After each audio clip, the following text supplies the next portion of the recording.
This week, it's been promised by presidents since the 80s, but is President Trump finally going to achieve closing the Department of Education?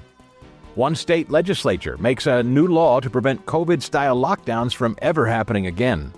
And our parent organization, the Herzog Foundation, wins a major victory in court versus the former Biden administration. These stories and much more straight ahead on The Lion Week in Review. Welcome into this week's edition of The Lion Week in Review. It's a weekly look at the culture, the courts, your state capitol, and your kids. I'm Chris Stegall. Now, let's meet our panel. The gentleman behind the stories at readlion.com this week, managing editor Josh Mann, our executive editor Michael Ryan, and Adam Wittenberg is deputy editor here at The Lion. Gentlemen, I welcome you all in today as we get started with President Trump's big promise. It was one of the biggest ones on the campaign trail. Closing the Department of Education. Is it going to happen, Adam? Yeah, well, Trump's doing it again. He's keeping the promises that he made, and I really love the aplomb with which Trump makes these declarations. And he called the department's breathtaking failures, and it certainly seems to be that way over a 45-year history. Scores are down, spending's up. It's clearly not working. Michael, do you think he's actually going to get this achieved? Well, I think he can cut it back. I don't think he can uproot it, but I think he can cut it back to the ground level, which he's in the process of doing. And of course, the media are playing Chicken Little. The sky's falling, sky's falling. Carolyn Leavitt, the press secretary for Mr. Trump, comes out and greets them and reminds them that we spent $3 trillion on the department since 1979. Where's the return on investment? The White House, on its website, answered that question. We've had a 245% increase in spending in all that time and no measurable improvement in student achievement. One of the things that I keep in mind a lot is the 10th Amendment. You remember that thing? And the 10th Amendment says, the power is not delegated to the United States by the Constitution nor prohibited by it to the states or reserved to the states respectively or to the people. We know that the word education is not in the Constitution, so it's not been delegated. Josh, I'm going to be honest. I don't feel that there was nearly the backlash to this that I sort of anticipated, or maybe even 10 years ago there would have been. Is there a sea change? Maybe we haven't seen any hard data on it, but what do you think the public reaction is or will be? I'm not exactly sure. I think that, he is keeping his promise, as Adam said, and so there shouldn't be really a surprise factor in what we just saw happen. I think, though, that this idea of returning education to the states is one that has bipartisan support. I think maybe the left won't want to support something that Trump is behind now, but a lot of the educators I know have argued for years that they want more local control. They want states or the feds out of schools. And so Trump is kind of in that sense giving them what they want. And I also think that maybe more people now are seeing some of those statistics that the White House shared that actually we're not getting the best bang for our buck. And so I think there's an appetite for change, even in education. And it was really very, very cool and a great honor. Our partners at Moms for America invited some of our team from the Herzog Foundation and the Lion to be a part of that signing ceremony this week. So that was a great honor, and we're grateful to the White House for the opportunity. Let's pivot to Kansas. They have enshrined something in law, Michael, that I would like every state, frankly, to do. I mean, those of us who took the lockdowns of COVID as a sign of alarm, something you certainly don't want to see government doing in the future. Did we learn something from that? Kansas says yes, and they want to codify it. Absolutely. It's been 5 years in the making, this bill that passed both chambers this week. And people around the country haven't forgotten all the closings, especially the church closings that were endemic in the pandemic. And the Kansas legislature is doing something about it. So they have this bill that is passed with a veto-proof majority, so it doesn't matter what the Democrat governor does, that basically says health officials can't arbitrarily shut down something or quarantine someone without the express permission of elected officials by a vote or the courts. And this has been greeted heartily by some of the people I know, because I just last month did a story on a young lady, an honors high school student in central Kansas, who was quarantined and confined to her home for 3 weeks. This is just this year because she was allegedly, perhaps, exposed to chickenpox. They got that thrown out in court, and now this bill will protect that from happening to somebody else. You know, Adam, they called COVID a once-in-a-100-year pandemic, and so maybe people think, well, that was really extreme, but it'll never happen again. I don't know. What do you say? Yeah, I'm incredibly skeptical of that. I actually think COVID was more of a dry run for Pandemic 2.0, and I think there's a lot of other people that would hold that kind of opinion, the globalists and folks that kind of engineered this. And, the U.S. gave money to the lab in Wuhan back under the Obama administration. There's pictures of Obama and Fauci in the lab. So I'm not going to get all into the origins, although it certainly now definitely looks like it was lab origin, but there's global forces at work here, and I certainly don't think they're done. Josh, important that we learn from COVID? Yeah, extremely important, and I hope that people don't forget what it was like to feel that sense of fear. I think a lot of Americans were genuinely afraid, and you didn't know what was going to happen, and if you watched the news, you thought, well, these people seem to be doing the best they can, and so we're just going to follow the rules. And for a lot of Americans, it took a month or 2 or 3 or maybe 6 before they started to say, now, wait a minute, this is overreaching. And so it's important in hindsight to learn these lessons, to understand what are our constitutional freedoms, why are they worth protecting. And so legislation like this is really important for that next time something comes and bureaucrats, unelected bureaucrats say, well, now you can't meet anymore. There's also a religious freedom element to this.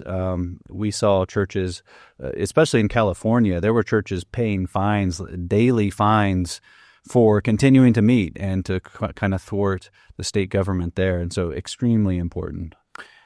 Also at readline.com, Adam, a story of student loan delinquencies. And it's interesting. It sort of dovetails this week with the closure of the Department of Education, at least Trump's desire to. One of the members of the press immediately asked Caroline Leavitt upon the signing of this week in the White House. They shouted, "What about student loans?" And I just had to kind of laugh because given the story that you all have written at readline.com, people are obviously falling behind and repaying these things. What kind of value are we getting out of college to begin with? I mean, shouldn't we have a discussion about college while we're at it? Yeah, 100%. Why is it that almost everything the federal government touches seems to get worse? I believe it was under the Obama administration that the federal government took over administrating all or 90% plus of student loans. And over that time, indebtedness has gone up, repayments have gone down. And then you have Joe Biden coming in trying to basically buy votes by forgiving billions. And I mean, there's like $1.6 trillion of student loan debt right now, over 35 million borrowers spread among those borrowers. And most of Biden's plans did not work. But let's hope that Congress now, during the budget reconciliation period, can actually make some reforms and can put some common sense controls and limits on some of these things and simplify the process. You know, there was a line in the old movie Caddyshack. I know you can appreciate this, Michael. The world needs ditch diggers, too. And I know that was meant to be sort of a joke at the time, but the truth of the matter is this notion that literally everyone should go to college is probably not a great place to start. I just don't think mathematically that works. I don't think that works for the economy. I don't think that works for the workforce and the government, much like housing once upon a time. Everybody should own a house. Everybody's got to everybody can't, can they? No, and I'm proof of that, Russ. It is interesting what we're seeing now. There is a real shift nationwide. Mike Rowe's kind of leading this shift toward trade schools, community colleges, and other places like that. You don't all have to go to a 4-year institution. We're seeing movements that way in Missouri, for instance. But Biden left a real mess for the Trump administration when he made that misbegotten promise of doing away with student loan debt at the expense of taxpayers. And now Trump is trying to bring some financial sanity to the situation. And Josh, when you talk about student test scores, the outcomes of K through 12 public education, and then you immediately jump to, but what about college? I mean, how many of these kids are even ready for higher education? Yeah, we've seen a lot of data that suggests the college readiness is on the decline. For a lot of states, we've actually covered that in Kansas quite extensively. That's a problem, but I think Michael raises a good point. Do they need college in the first place? What is the purpose of college? What is the purpose of education? There are some kind of fundamental questions that I think society's raising. Education's wonderful. You don't have to go pay a lot of money and certainly not take out a loan in order to learn and grow in knowledge and skills. So I think that's part of it. But I would also say this is a tough problem, and Adam does a great job laying out some of the need for reform. It's going to be a tough problem whether Republicans or Democrats can tackle it during their respective presidential administrations, and it's going to take some real effort. I was just in Georgia at the Turning Point Faith event. Riley Gaines, one of the featured speakers there, one of the leaders in the fight against this notion of biological men competing against women. She's been a guest of ours here at the foundation in the past, a real leader in that space. But now it seems she and others have emboldened new young athletes to step forward and take action as well, Michael. Yes, it's a new kind of stolen valor that we're looking at now after the fact, after these brave young women had the gumption to come forward and start speaking publicly about what they were deprived of. You know, the United Nations put out a report last fall called Violence Against Women and Girls in Sports, and they found that women, because of transgender athletes playing in their sports, had been denied about 890 medals or championships in 29 sports. And now the women are speaking out. And by the way, they're suffering further insult and injury by speaking out. Josh, this is maybe a trend. More young women are starting to feel inclined to step up and speak out. Yeah, so in this case, Mena Svard, who lost a medal, I think in 2019, I mean, this was 6 years ago. That's how long it's taken her to really speak out about what she went through. And this was, 2019 was before we had really anyone speaking out about it. Most people really didn't know what was happening. And so she loses a track medal to a biological male, and she talks about it openly now, what it was like. The headline, what she says, that honor was stolen from me. I want it back.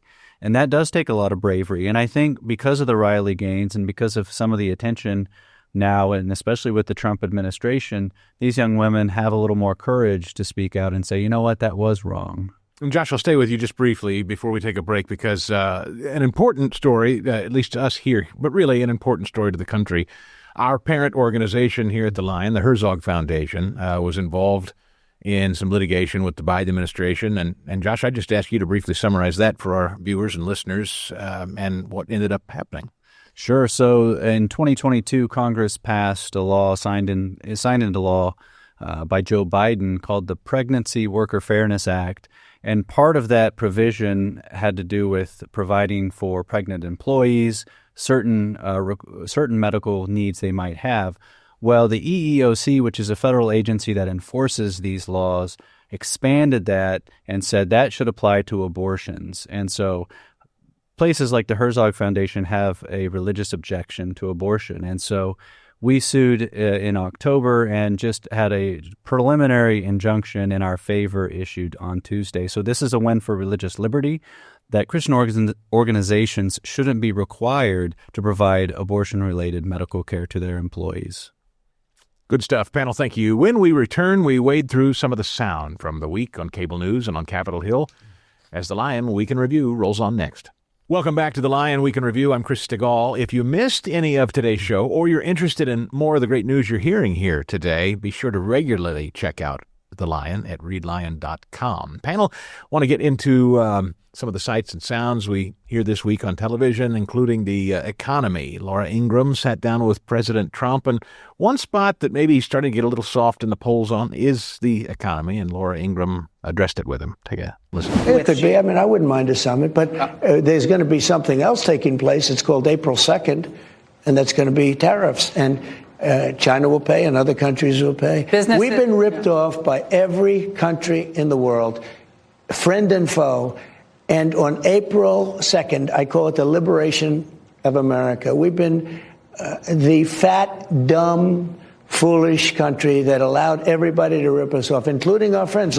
Look, none of us are economists. I bring it up only because, and I would just ask you generally, I understand, and I think a lot of us understand the economy is not where we want it to be. Tariffs could exacerbate that in the short term. Has the White House, has President Trump, do we as a culture and a country understand tariffs, and can we be patient with them, Adam? Yeah, well, I'm kind of skeptical on that one, Chris. I am an American, and, it's kind of our way, right away. We've become very addicted to low prices. I mean, that, like, the whole Walmart chain was built on, low prices, and the consumer economy is a major part of American life, American culture, American spending. So while Trump's reasoning might be sound and tariffs might actually work or stem the tide, I think the painful adjustment phase is not something that most Americans are ready to go through. And historically, as I understand it, I wasn't really around for it, to be perfectly candid with you, but as I read it, I mean, Ronald Reagan, before his economy turned around pretty dramatically, there was some pain to be suffered, Michael, broadly. I mean, historically, that's true, isn't it? Yeah, I think there was a recession, wasn't there? That's right. Yeah. And, things are going to take time. Adam's absolutely right. We want it now. We want what we want, and we want it now. And we just got to be patient. While these tariffs are being negotiated, there are all kinds of companies that are investing in America or promising investments in America. I mean, tens of billions. Let me go to the polling, though, that Kornacki unveils on MSNBC. He's their resident pollster.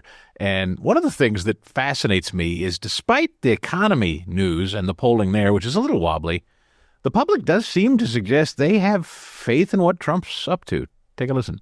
First of all, the mood of the country. This really jumped out. We asked folks, is it on the right direction or the wrong direction? That 44%, you say right direction, that's up since November. And if that doesn't seem like a lot, the last time it cracked 40%, you got to go back to 2012. The last time it actually hit 44 or higher, January of 2004. So a lot of this is Republicans, but independents, that number is also up since the election on the direction of the country. Yeah, 44%, Josh. That doesn't sound impressive until you hear it in historical context. That's a hard number to get to, and Trump's there. Yeah, I think it goes to show that, the Trump administration did receive a mandate in November. When you look at what the administration has said about the really remarkable win in November. They've said they receive it as a mandate. They're making good on their promises. And just a few months later, people are still pretty pleased with the president's job. He's certainly working hard. You've seen just a flurry of activity from D.C. making good on these promises. And it seems like so far people are in for it. And as proof of that, one of the more amazing things to come out of Washington in the last week or so is Chuck Schumer buckling in the fight over the continuing resolution and the budget. And he ultimately said he would vote for it and support it. He was one of a handful of Democrats, in fact, who said they would. And he has come under blistering attack from his own side since. Take a listen. Republicans thinking right now about their ability to absolutely punk Schumer into making this move the way he did when he knew that that's not where his party was? Look, I think that, the reality here is there was no message, no strategy, and at the end of the day, no leadership. And this is really a black mark, I think, on Chuck Schumer. I'm about to change my registration to independent. There's not another option for Senate or Democratic or Senate Democrats or House Democrats to effectively push back. This was it. They blew it. Oh, my. Michael? Yeah, Schumer has put his leadership in the Senate at risk for agreeing with Republicans on one thing. My God, he's not radical enough?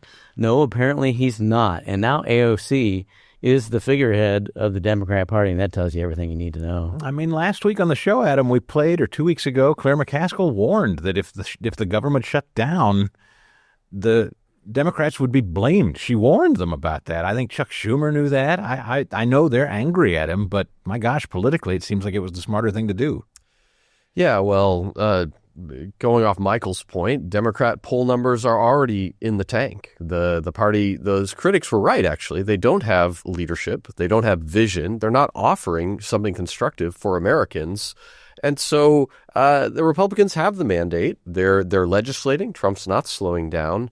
And it's very interesting to see them kind of climb on board even in something like this, not even put up much of a fight.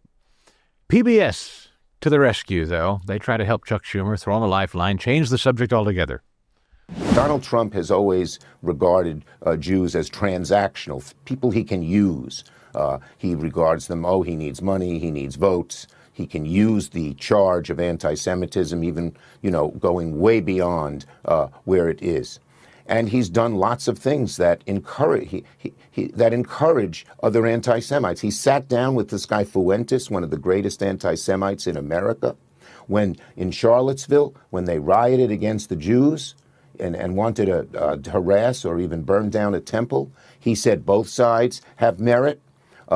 He has allies who have this great replacement theory, which is an anti-Semitic theory which says the Jews are trying to bring immigrants into America so it'll no longer be white. So we know the Snopes people, even most left-wing outlets, have completely discredited that whole Charlottesville both sides thing. Biden used to tell that story. But Josh, is this anti-Semitism? Trump's really the anti-Semite. Is that going to work?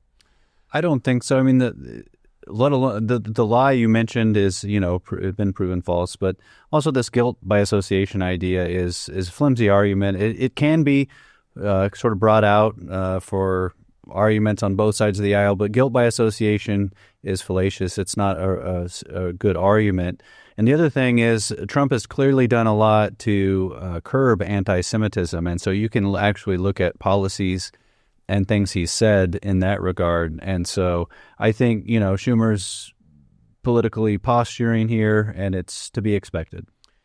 You might remember the story of Congressperson McBride out of Delaware. This is the biological male who now holds elected office representing the citizens of Delaware and calls himself a woman. There was a big bathroom fight about him and which bathroom he would use. Nancy Mace led that fight, and ultimately Mike Johnson said, nope, you got to use the bathroom in Congress of your birth sex, your birth gender. Back at it again and trying to turn, so we just talked about the anti-Semitism thing. Now they're going to try the social issues thing and see if they can't flip that script. Listen. I wish that they would spend even a fraction of the time that they spend thinking about me, thinking about how to lower the costs for American families. The Republican Party is obsessed with culture war issues. It is weird and it is bizarre. And the American people deserve serious legislators, serious elected officials who are focused on bringing people together to deliver real results for the American people. The former male pretending to be a female, Adam, said the nation deserves seriousness. Yeah, exactly. I was going to say those exact words. It's interesting that McBride uses the same weird accusation that Democrats tried to put on J.D. Vance, who grew up in rural Appalachia and joined the military and was probably one of the most normal American people out there. I really don't think this kind of stuff is going to work. Michael? Well, I think it's better gymnastics than you saw from Schumer just now. I think it's important for Republicans and conservatives to stand by their principles. You can be kind, but stand by your principles and not going along with delusions. As for lowering costs, I think we got Elon Musk on that, and they're burning down his cars for doing it. Yeah, you put biological men and women's sports, force us to address it and say we're making it the issue. That's how they play that game. Anyway, thank you, panel. Coming up next on the Lion Week in Review, the panel tells you their favorite story of the week that you don't want to miss at readline.com. Stay tuned. Welcome back to the Lion Week in Review. As we close today's show, we always like to ask the panel their favorite stories of the week, the one they say you shouldn't miss at readlion.com. Michael, we'll start with you.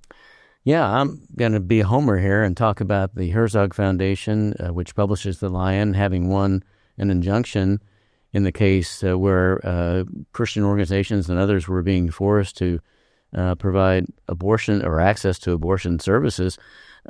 Surely religious organizations can be exempt from something like that, but I wonder also, shouldn't any employer be exempt from that?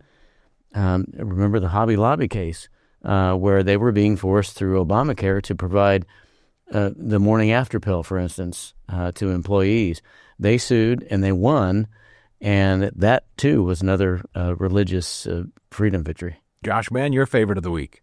Well, this one's my favorite because it's such an important story. In Illinois, HB 2827 is called the Homeschool Act. It just advanced out of a House committee, and there's some draconian things as part of this bill that would, for example, require parents of, in a homeschool family or a homeschooling family to essentially tell public school districts about their teachers. There's reporting requirements. There's even a truancy enforcement provision in here where an ad hoc court would be gathered to essentially where a parent would be brought before it, and they would determine whether the parent has caused a child to be truant or basically not be educated appropriately. It seems like an attempt, at least the pro-homeschool folks there say, this is an attempt by Democrats to shut down what is a growing movement, an alternative to public education. And it's something that folks in that state really need to be watching. I'd just say, before we get to Adam and his favorite story of the week, to add on to that, Michael, I get your perspective on this. We do celebrate here, I know, that education would go back to the states, but mindful, there are states that would love nothing more than to put these kind of restrictions on teachers and homeschoolers. Yeah, absolutely. And that's why I like former Education Secretary Bill Bennett's idea of any savings from the Department of Education cuts go to people rather than states. And I think he mentioned, are you really going to trust Gavin Newsom with this money? Yeah, a lot of blue states would still have to get their teeth into that. Adam, your favorite story of the week. Yeah, well, I can't resist interjecting on that. I think as we've seen with the abortion debate after Roe versus Wade was overturned, some states went to enshrine abortion in their state constitution. Other states have banned it. I think we're seeing and going to see the same divide over issues like homeschooling, school choice. And so we have Illinois, a very blue-controlled state. There's plenty of red people there, but the big cities and the population, and they're kind of trying to double down on this, government control and oversight. So we're seeing kind of that fracturing in America along the kind of blue-red lines. And your favorite story of the week? Absolutely. I'm going to highlight 7 Weeks Coffee. Our reporter, Maggie Little, did an excellent profile on this coffee company, and they named it because a baby in the womb is at 7 weeks is about the same size as a coffee bean. And you can read about their efforts to support pro-life and pregnancy and things like that. Really good feature. Great stuff. Every week there's great stuff, but a particularly good one this week. Panel, thanks so much. That's going to do it for us this week. You can always keep up to date on all the latest news every day. Hope you'll bookmark it so you never miss it at readlion.com. And if you missed any of today's show, you can always check it out on YouTube. For all of us here at The Lion, thanks for downloading the show and listening, and we'll see you next time.